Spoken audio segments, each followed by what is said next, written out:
गाज गिरना तो मैं तभी मानती हूँ जबकि जो भी वर्मा कमेटी की रिकमेंडेशंस हैं कि जिस जगह पर क्राइम हो रहा है, जो रिस्पॉन्सिबल है, जो एडमिनिस्ट्रेशन में है, जो वहाँ पर लॉ एंड ऑर्डर देख रहा है, फेल रहता है, तो उसके ऊपर केस चलना चाहिए, उसके ऊपर मुकदमा चलना चाहिए, FIR होनी चाहिए।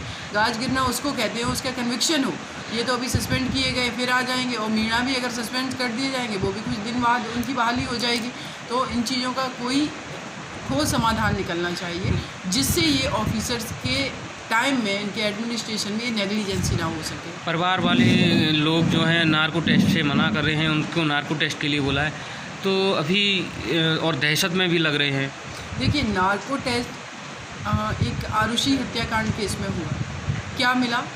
सबका आपने नार्को टेस्ट कर लिया था, और क्या नार्को टेस्ट को मैनिपुलेट नहीं किया जा सकता है? क्या वो मशीनरी जो है जिसे आप उसको टेस्ट करते हैं लगा करके पूरे उसके ब्रेन में, माइंड में लगाते हैं, क्या उन चीज़ों को मैनिपुलेट नहीं किया जा सकता? कौन लोग नार्को टेस्ट करते हैं इस कंट्री के अंदर?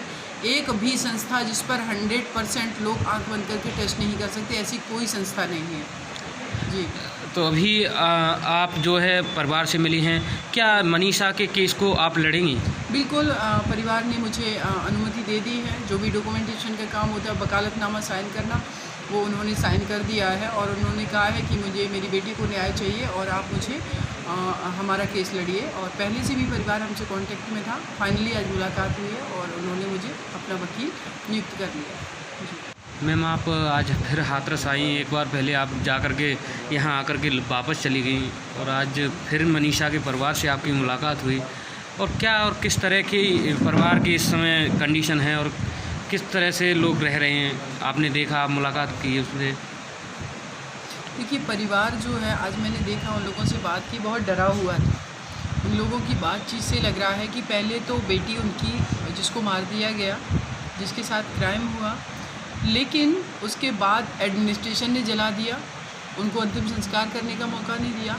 उसके बाद अब देखिए कि किस तरीके का पूरे एरिया में दहशत भरा माहौल है।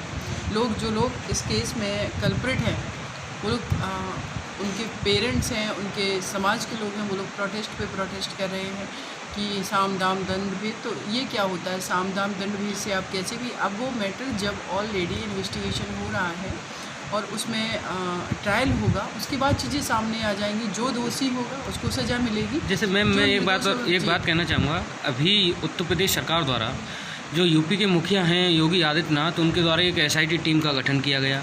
25 लाख रुपए परिवार को देने का मुआवजा की बात कही गई, और एक नौकरी की भी बात कही गई।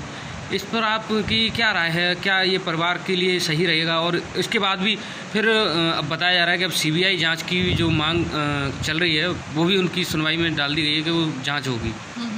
देखिए, इतना ज़्यादा जो भी अनाउंस किया गया है, घोषणा की गई है कि ये सब क्या दे दिया गया है।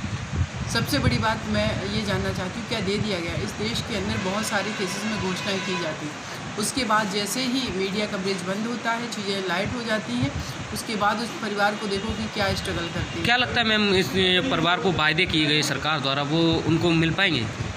जब तक मिल नहीं जाते तब तक तो मैं कैसे कह सकती हूँ, लेकिन देना चाहिए। पीड़ित परिवार है, गरीब परिवार है, उसको अपनी बेटी के लिए, जस्टिस के लिए फाइट करना है। कल यूपी के मुखिया जी द्वारा, जैसे योगी आदित्यनाथ जी के आदेश पर, DGP और अवनीश अवस्थी जी यहाँ पर हाथरस में पीड़िता के परिवार के पास आए और मुलाकात की, और उससे आपको क्या लगता है?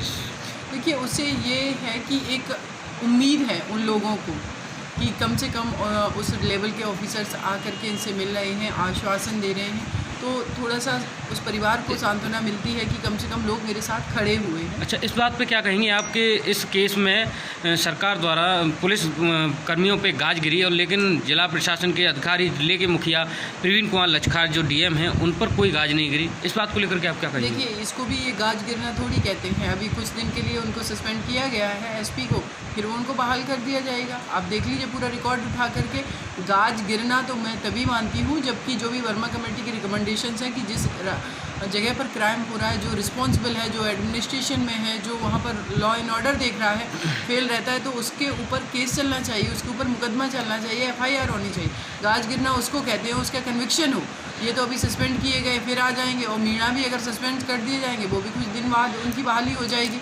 तो इन चीज़ों का कोई ठोस समाधान निकलना चाहिए, जिससे ये ऑफिसर्स के टाइम में, इनके एडमिनिस्ट्रेशन में नेग्लिजेंसी ना हो सके। परिवार वाले लोग जो हैं नार्को टेस्ट से मना कर रहे हैं, उनको नार्को टेस्ट के लिए बोला है, तो अभी और दहशत में भी लग रहे हैं।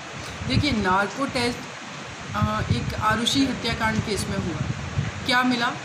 सबका आपने नार्को टेस्ट कर लिया था, और क्या नार्को टेस्ट को मैनिपुलेट नहीं किया जा सकता है? क्या वो मशीनरी जो है जिसे आप उसको टेस्ट करते हैं, लगा करके पूरे उसके ब्रेन में, माइंड में लगाते हैं, क्या उन चीज़ों को मैनिपुलेट नहीं किया जा सकता? कौन लोग नार्को टेस्ट करते हैं? इस कंट्री के अंदर एक भी संस्था जिस पर 100% लोग आंख बंद करके टेस्ट नहीं कर सकते, ऐसी कोई संस्था नहीं है जी।